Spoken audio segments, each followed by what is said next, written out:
Hi అండి, నేను మీ మంచుని. ఈరోజైతే నేను మీకు టమాటా నిల్వ చట్నీ అయితే చేసి చూపిస్తానండి. ముందుగా టమాటాలని కడుక్కొని చక్కగా తడి అంతా పోయేంత వరకు తుడిచిపెట్టుకోవాలండి. నేనైతే కిలో టమాటాలను అయితే తీసుకున్నాను. కిలో టమాటాలకి ఒక 100 గ్రాముల చింతపండు అయితే సరిపోతుందండి. అలాగే ఆవాలు, మెంతులు, వెల్లుల్లి అయితే ఈ టమాటాలని చక్కగా కడిగి తుడుచుకున్నాక చక్కగా కట్ చేసుకొని ప్యాన్ పెట్టుకొని అందులో కొద్దిగా ఆయిల్ వేసుకొని మగ్గబెట్టుకోవాలండి. ఫస్ట్ హై ఫ్లేమ్లో పెట్టినాక కాస్త ఉడికిందన్నాక సిమ్లో పెట్టుకోవాలన్నమాట. పెట్టుకొని ఎప్పుడు కూడా స్టార్టింగ్లో దీంట్లో సాల్ట్ వేయకూడదండి. మనం తర్వాత ఆయిల్ వేస్తాం కాబట్టి లైట్గా కొద్దిగా ఆయిల్ వేసి ఉడికించుకోవాలన్నమాట ముక్కల్ని. చూడండి సగం బాయిల్ అయినాయి, అప్పుడు సాల్ట్ వేసుకోవాలట. అట్లనే సగం సగం ఉడికినాకనే చింతపండు కూడా దీంట్లో మనం తీసి పెట్టుకున్నాం కదా, చక్కగా విత్తనం లేకుండా అలాగే నారలు అవి లేకుండా తీసి పెట్టుకోవాలండి.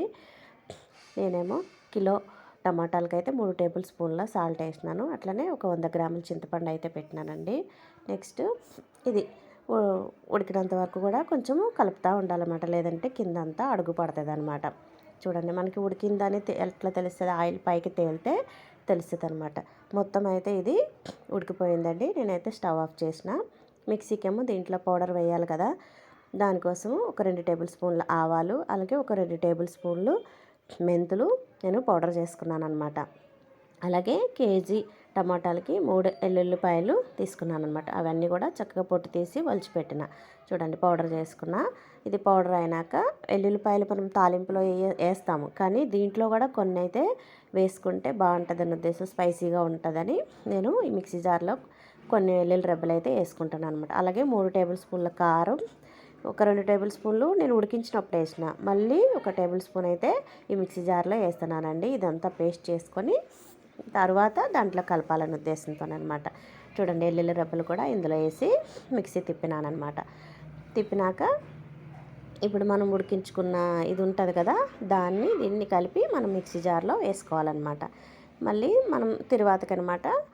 ఇప్పుడు మనం ఉడికించింది పక్కకు పెట్టుకొని దించుకున్నాక అట్లనే తిరువాతకు వేసుకోవాలన్నమాట. ఒక చిన్న కళాయి పెట్టుకొని దాంట్లో ఆయిల్ వేయాలి. ఆయిల్ వేడెక్కినాక ఆవాలు, జీలకర్ర, మినప్పప్పు, శనగపప్పు, అలాగే వెల్లుల్లి రెబ్బలు, అలాగే ఎండుమిర్చి. లాస్ట్లో మనము స్టవ్ ఆఫ్ చేసేస్తాం. ఇంకా పోపు అంతా ఎగిపోయినాక కరివేపాకు వేసుకోవాలన్నమాట. అప్పుడు ఇదంతా వేడి మీద ఉంటుంది కాబట్టి కరివేపాకు ఆటోమేటిక్గా ఫ్రై అవుతుంది. ముందే వేసినాం అనుకోండి మాడిపోతాయి అన్నమాట. సో ఆ ఉద్దేశంతో నేనైతే చూడండి జీలకర్ర, ఆవాలు, మినపప్పు, శనగపప్పు వేస్తాను. అట్లనే కొన్ని ఎల్లుల్లి రెబ్బలు పేస్ట్లో వేసినాను అనమాట. మెంతిపొడిని ఆవు పొడి వేసిన దాంట్లో. అట్లనే ఇందులో కూడా కొన్ని తాలింపులు కూడా వేస్తున్నాను అనమాట. ఇదంతా వేయించుకొని ఇది కూడా చల్లారిపోవాలండి. చల్లారిపోయినాక మనం ఉడికించుకున్న టమాటా ఉంది కదండి, దాన్ని తీసుకెళ్ళి మిక్సీలో వేసి అది కూడా చల్లారిపోయినాక మిక్సీలో వేసుకోవాలన్నమాట. ఈ రెండు కలపాలన్నమాట. కలిపి మనం స్టోర్ చేసుకుంటే ఒక 10 డేస్ 1 మంత్ అయినా ఏం కాదనమాట. అయితే అంతకు మించి ఎక్కువ కూడా తినకూడదనమాట నిల్వ పెట్టుకొని. ఎప్పటికప్పుడే మనకి టమాటాలు దొరుకుతాయి కాబట్టి ఫ్రెష్గా చేసుకుంటే బాగుంటుంది అనమాట. నేనైతే అప్పుడప్పుడు చేస్తుంటుంది. వేడి రైస్లోకి తినచ్చు. అలాగే మనము దోశకి రోజు చట్నీ చేసిన కంటే దాన్ని మనము పెట్టుకొని తిన్నా బాగుంటుందండి. చూడండి తాలింపు అయితే అది వేగిందనమాట. దించి స్టవ్ ఆఫ్ చేసుకున్నా. చూడండి నేను ఈ మిక్సీ జార్లోనే వేసినాను, గమనించినారా? ఆవాలు, మెంతిపొడి ఆ జార్లోనే నేను ఈ టమాటా అనమాట, ఉడికించిన టమాటా, చింతపండు అంత వేసి ఉడికించినాం కదండి, దాన్ని అయితే మిక్సీకి వేసుకున్నాను అనమాట. వేసుకున్నాక ఇట్లా వచ్చిందనమాట. చూడండి చక్కగా గ్రైండర్ అయ్యిందనమాట.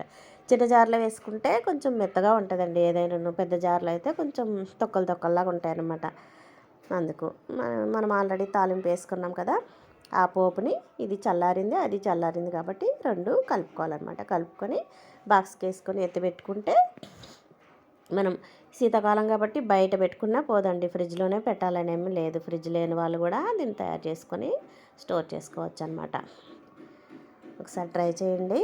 మీకు కనుక ఈ వీడియో నచ్చినట్టయితే లైక్ చేయండి, షేర్ చేయండి, సబ్స్క్రైబ్ చేసుకోవడం మర్చిపోకండి ఫ్రెండ్స్. సపోర్ట్ చేయండి ఫ్రెండ్స్. చూడండి నేనైతే దీనికోసం అయితే మామూలు ఫ్రీడమ్ రిఫండ్ ఆయిల్ తీసుకున్నానండి. మనం ఎక్కువ కాలం పెట్టుకుంటామంటే పల్లీల ఆయిల్ వేసుకోవాలా.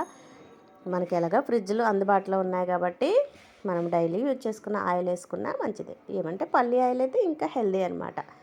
అది నేనైతే ఎక్కువ ఫ్రీడమ్ రిఫైండ్ ఆయిల్ వాడతాను కాబట్టి అదే యూజ్ చేసుకుంటున్నానండి. Thank you friends, thanks for watching. Bye bye.